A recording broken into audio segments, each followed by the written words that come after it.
Call me Mary. I remember walking into that party, feeling like a complete mess. It was just a couple of weeks after Jason, my then boyfriend, decided he had had enough of us. "It's not you, it's me," he said, the same old tired line. So there I was, drowning my sorrows in a glass of cheap wine, surrounded by couples looking all happy and in love at our friends' get-together. I felt out of place, like a sore thumb sticking out in a sea of bliss. Enter Alex. I hadn't noticed him until he was right beside me, his sudden appearance pulling me out of my gloomy thoughts. "Looked like you could use some company," he said, his voice smooth, with a hint of something I couldn't quite place. I remember looking up, ready to give him a piece of my mind, but the words died on my lips. There was something disarmingly honest in his gaze that made me pause. "Company, or a distraction?" I retorted, my tone sharper than I intended. I was in no mood for small talk or flirting. "Whichever you need more," he shot back with a grin that was both infuriating and charming at the same time. It was the first time in weeks that I found myself genuinely smiling, despite my best efforts to stay miserable. We spent the rest of the evening talking about everything and nothing. Alex had a way of making the mundane interesting and the heavy stuff seem lighter. He didn't pry into why I was upset, nor did he offer any unsolicited advice. He just was there, making me laugh and forget about the heartache, if only for a few hours. As the party winded down, he offered to walk me home. "It's late, and the streets aren't exactly friendly at this hour," he said, a note of concern in his voice that felt comforting. I hesitated for a moment, my mind screaming at me that it was a bad idea to walk alone with a guy I had just met. But then, looking into his eyes, I felt an inexplicable trust. "Alright, but if you try anything funny, I swear I'll scream," I warned him, half joking, but also dead serious. Alex threw his head back and laughed, a sound that was unexpectedly delightful.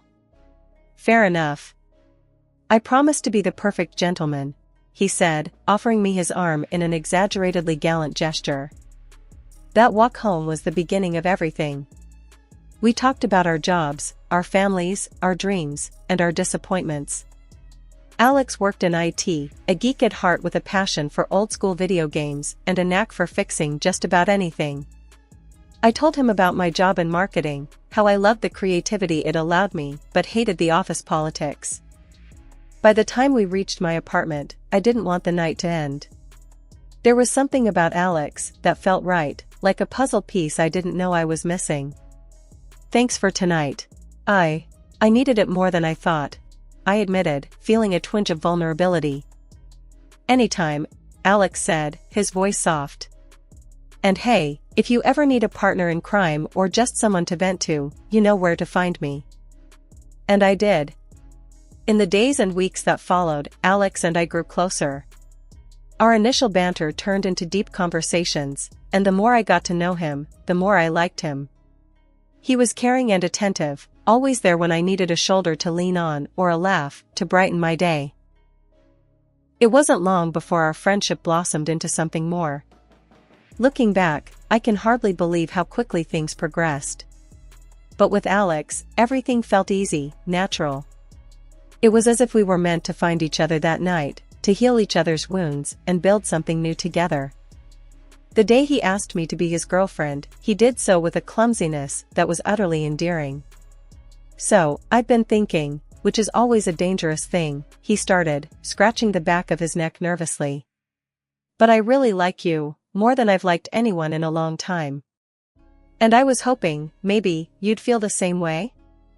I remember laughing, not at him, but at the absurdity of the situation. After all the heartache and disappointment, I had found someone who made me feel alive again. "I do, Alex. I really do," I said, and the smile he gave me in return was everything. The honeymoon phase, they say, doesn't last forever. But when the shift came for Alex and me, it hit like a freight train. I'd come home from work, bone-tired from the day's grind, only to find Alex sprawled on the couch, eyes glued to the TV, surrounded by a day's worth of mess. At first, I brushed it off, chalking it up to bad days or just a man's typical disregard for clutter. But as days turned into weeks, and weeks into months, the pattern held. One evening, after a particularly long day, I walked in to find the living room looking like a disaster zone. "Seriously, Alex?" I couldn't keep the frustration out of my voice as I kicked a path through scattered shoes and gym bags. "You've been home for what, 4 hours? And the place looks like this?" Alex barely glanced up from his game. "What's the big deal?" "It's just a bit of mess," he replied, his tone dismissive. "A bit? You call this a bit?" My patience was wearing thin. "I've been at work all day, and I come home to this. It wouldn't kill you to tidy up a bit, would it?" He shrugged, a gesture that made my blood boil. "I work too, you know. Why should I spend my free time cleaning?" "Because you live here," I shot back. "It's called being an adult, Alex. Taking responsibility." His response was to turn up the volume on the TV, effectively ending the conversation. I stood there, fuming, as the realization sank in. This wasn't just about the mess. It was about respect, partnership. And right then, it felt like I was lacking both. One night, in a desperate bid for some semblance of order, I decided to tackle the kitchen. The sink was piled high with dishes, leftovers turning into science experiments. As I scrubbed and scraped, I couldn't hold back the tears. This wasn't the life I envisioned. This wasn't the partnership I signed up for. Alex found me there, elbow deep in suds and misery. "Hey, what's this?" he asked, his voice softer now, laced with concern. I shook my head, unable to find the words. "I'm just tired, Alex. Tired of feeling like I'm doing this all alone." He sighed, running a hand through his hair. "Look, I get it. I'll try to do better, okay?" But trying didn't seem to translate into action. Days passed, and the pattern continued. Promises were made and broken, leaving me to wonder if this was our new normal. The man I married, the partner I thought I had, seemed more like a distant roommate, leaving me to question where we went wrong. It wasn't just the chores or the mess. It was the growing gap between us, the silent meals, the unspoken frustrations. I missed the man who walked me home that night, who made me laugh and feel loved. Now, I felt more like a caretaker than a wife, struggling to keep us afloat in a sea of indifference. "Alex, we need to talk," I said one evening, the words heavy with a mix of dread and hope. "This isn't working. We're not working. And I don't know how to fix this if you're not willing to meet me halfway." He looked at me then, really looked at me, and for a moment, I saw a flicker of the old Alex.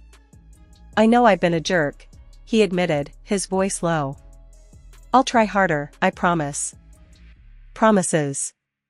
I wanted to believe them, to hold on to the hope that we could find our way back to each other. But as the days turned into weeks, and the mess remained, those promises felt more like echoes of a past we couldn't reclaim. The mess around the house grew worse, if you can believe it. It wasn't just clothes or dishes anymore. I found dirty socks in the fridge once. Yeah, you heard that right. In the fridge, next to the butter. I walked into the kitchen, ready to make some coffee, and there it was, a sock, chilling with the dairy. "Alex," I yelled, holding up the offending item like it was evidence in a trial. "Explain this." He wandered in, looking bewildered and not the least bit guilty. "Oh, must have dropped it," he said, as if that was a normal thing. "In the fridge? Really, Alex? What's next, shoes in the microwave?" My voice was dripping with sarcasm. I was beyond frustrated. He just shrugged, that infuriating nonchalance on full display. "Could you just chill? It's not a big deal." "Not a big deal?" I was fuming. "It's disgusting, Alex. Your stuff is everywhere. It's like living in a dumpster." He rolled his eyes, turning to leave. "You're making a mountain out of a molehill. Just pick it up if it bothers you so much." That was the last straw. "I'm not your maid, Alex. This is our home, not your personal landfill. I can't do this anymore." Something's gotta give. We glared at each other, the tension thick. It was clear we were at an impasse. I thought of reaching out to his mom, hoping maybe she could knock some sense into him. Desperate times called for desperate measures, after all. So, I called her. "Hey, Mrs. Thompson, it's me. I don't know what to do about Alex. The mess, the disrespect. I'm at my wit's end." There was a sigh on the other end. "Honey, Alex has always been a slob. I cleaned up after him his whole life. I thought he'd change for you." Her words were like a punch to the gut. "So, what, I'm just supposed to deal with it? Clean up after a grown man because he never learned to do it himself? It's just how he is. He needs someone to take care of him, like I did. Now it's your turn, I suppose." My heart sank. I didn't sign up to be his caretaker. I thought we were partners. She was sympathetic but firm. "You're going to have to talk to him, dear. Lay down the law or something." That's what I should have done years ago. Hanging up, I felt no better. If anything, I felt more alone. It was clear that Alex had grown up pampered and unaccountable. And now, according to his mom, it was my job to reform him. I confronted Alex again, armed with a new resolve. "We need to talk. This can't go on. I'm not your mom, and I'm not here to clean up after you. You're an adult, act like it." It was a conversation we'd had before, but this time I meant business. The ball was in his court now. I could only hope he'd finally play fair. As days turned into weeks and weeks into months, the distance between Alex and me grew wider than the Grand Canyon. Our home felt more like a battleground than a haven. The love and laughter that once filled our space were replaced by silence and tension so thick, you could cut it with a knife. One evening, as I sat at the dinner table alone, staring at the 2 plates of food I'd prepared, waiting for Alex to join me, the weight of our situation hit me hard. He stumbled in well past the time we usually ate, his face flushed, not from the cold outside but likely from a few drinks after work. "Where've you been?" I asked, my voice barely hiding my frustration. It wasn't just about him being late, it was about him being absent when he was right there. Alex shrugged off his coat and dropped it on the chair, not bothering to hang it up. "Out," he said simply, as if that one word was explanation enough. "Out where, Alex? With who?" I pressed on, needing something more than his non-answers. He sighed, a sound of annoyance rather than remorse.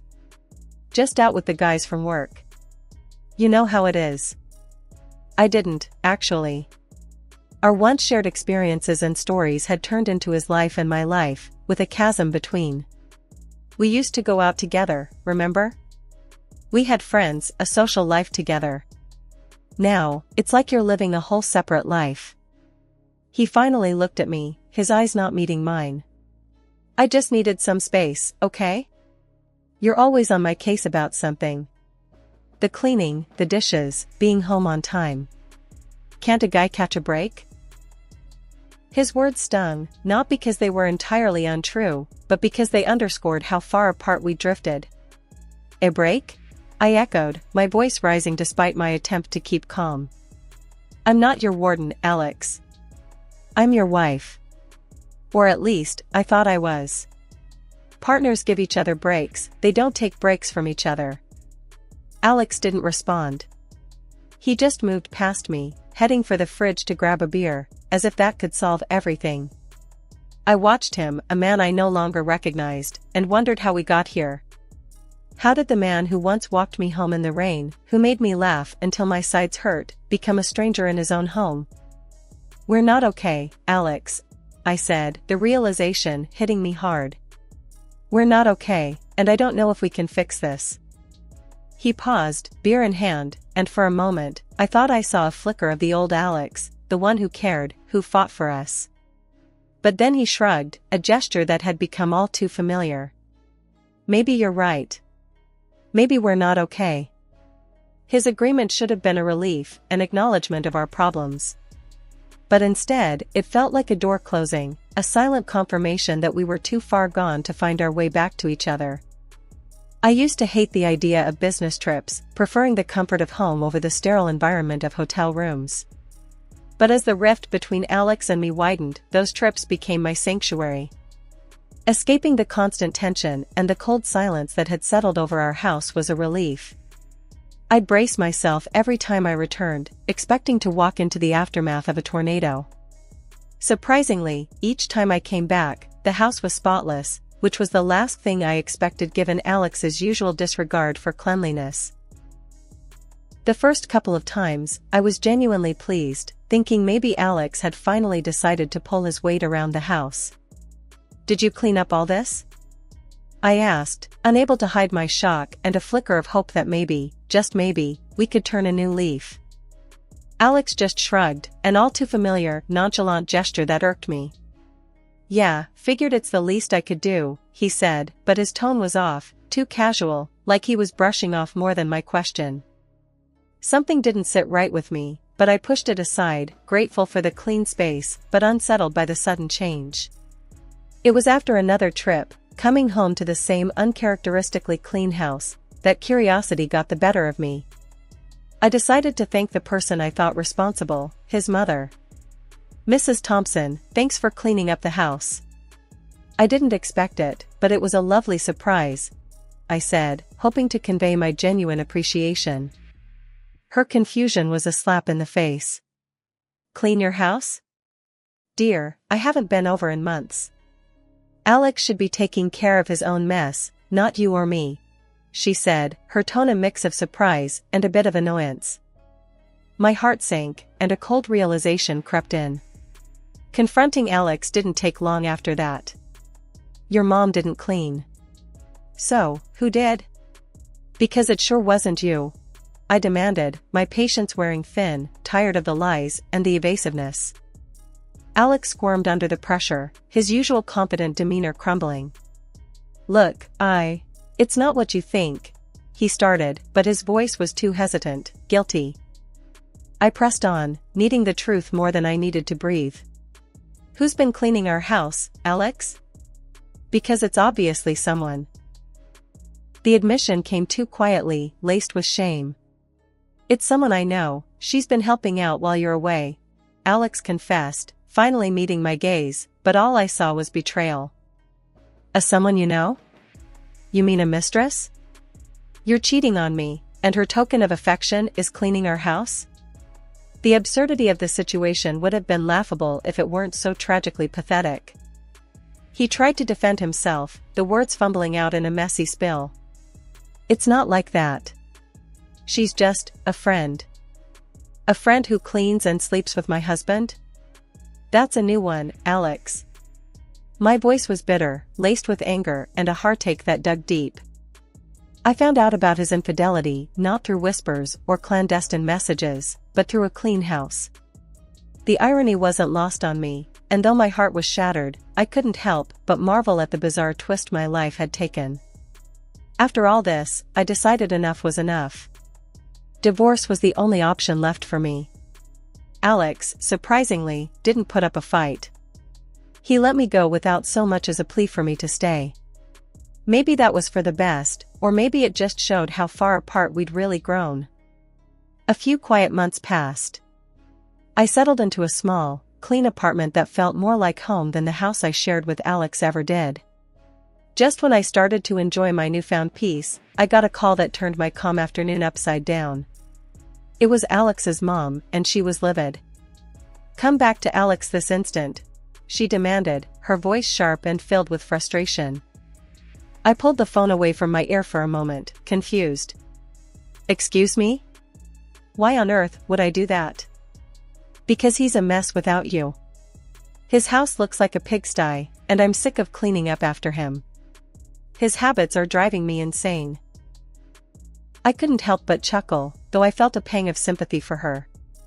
"And how is that my problem, Mrs. Thompson? I'm not his keeper anymore." Her voice softened, but the desperation lingered. "Please, he needs someone.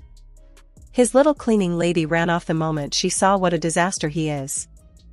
the irony of the situation wasn't lost on me. So, his mistress left because of the mess? That's poetic, in a way. She sighed, defeated. I just don't know what to do with him anymore. I took a deep breath, my decision clear. Mrs. Thompson, I understand it's hard, but I've moved on. Alex needs to learn to take care of himself, and you shouldn't have to clean up his messes either. It's not your job, and it's certainly not mine anymore. There was a pause on the line, and for a moment, I thought she might argue further. Instead, she simply said, I suppose you're right. I'm sorry for bothering you with this. It's okay. I hope things get better for you both, I replied, not unkindly. We ended the call, and I sat there for a moment, reflecting on the strange turn my life had taken. From a cluttered house and a failing marriage to a peaceful, tidy apartment all my own. I couldn't help but smile at the thought. Leaving Alex was the best decision I'd ever made, not just for my sanity, but for my soul. 6 months of silence passed since I walked away from Alex and that chapter of my life. Then, out of the blue, I remembered I had left something important at his place. With a sigh, I decided to retrieve it, thinking it'd be a quick in and out. Standing at the front door of the house we once shared, I knocked, waiting for any sign of life. Nothing. I used my old key to let myself in, not prepared for the scene that greeted me. The house was a disaster zone, garbage everywhere, the air thick with the stench of neglect. What the? I muttered, covering my nose with my sleeve. I called out for Alex, but the silence was my only answer. Concern growing, I checked the house and found him in the bedroom, looking like he hadn't moved in days, surrounded by filth. Alex! I yelled, shaking him gently. He was barely responsive, a shadow of the person he once was. Without hesitation, I dialed for an ambulance and the police, explaining the situation as best I could. When they arrived, I stepped back, watching as they took over, taking Alex to the hospital. As I waited outside, Alex's mom arrived, her face set in a familiar stoic mask. The police explained her son's condition to her, and her response was cold, detached. He's an adult. His choices, his consequences, she said, her voice devoid of any maternal warmth. I couldn't believe her indifference. He could have died in there, I said, anger and disbelief mixing in my voice. She just looked at me, as if I was a stranger speaking a foreign language. Not my responsibility, she stated flatly, turning away to talk to the officers. Standing there, watching the scene unfold, I felt a mix of emotions. Sadness for Alex, anger at his mother, relief that I had moved on. But above all, I felt a sense of closure, knowing that I had done the right thing by leaving when I did. This was no longer my life, my mess to clean up. I had my own path to follow, one that led away from this chaos and towards a future I was still writing. After everything that went down, I found out Alex was placed in a psychiatric hospital. Turns out, he had a progressive mental disorder that made him act the way he did with all that mess and his lack of cleanliness. Hearing that news hit me hard, way harder than I expected. Despite all the hurt and chaos, I couldn't help feeling sorry for him. So, I decided to visit him, even if his own mom couldn't be bothered. The hospital was stark and sterile, a far cry from the cluttered home we used to share. I met with his doctor, a kind man who seemed genuinely concerned for Alex. His condition's advancing faster than we hoped, he told me, his voice heavy with regret. At this stage, there's not much anyone can do except make sure he's comfortable and safe. I nodded, feeling a lump in my throat. And his mom? Does she come by? I asked, already knowing the answer. The doctor shook his head. Haven't seen her. It's tough, patients like your ex-husband, they need all the support they can get. I left the hospital with a heavy heart. Alex's mom hadn't changed a bit, still as cold and distant as ever. It was clear she had washed her hands of him, leaving him to face his demons alone. I couldn't help but wonder if things would have been different if she'd shown him a bit more love, a bit more care. As for me, life moved on. I found peace in my little apartment, a place I could call my own without any reminders of the past.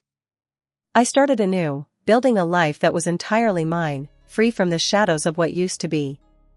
My visits to Alex became less frequent, not because I didn't care, but because I realized it was time for me to let go and heal. I often thought about Alex, hoping he found some semblance of peace in his own mind. As for his mother, well, I hoped one day she'd realize the mistake she made in abandoning her son when he needed her the most. But that was a journey she had to make on her own.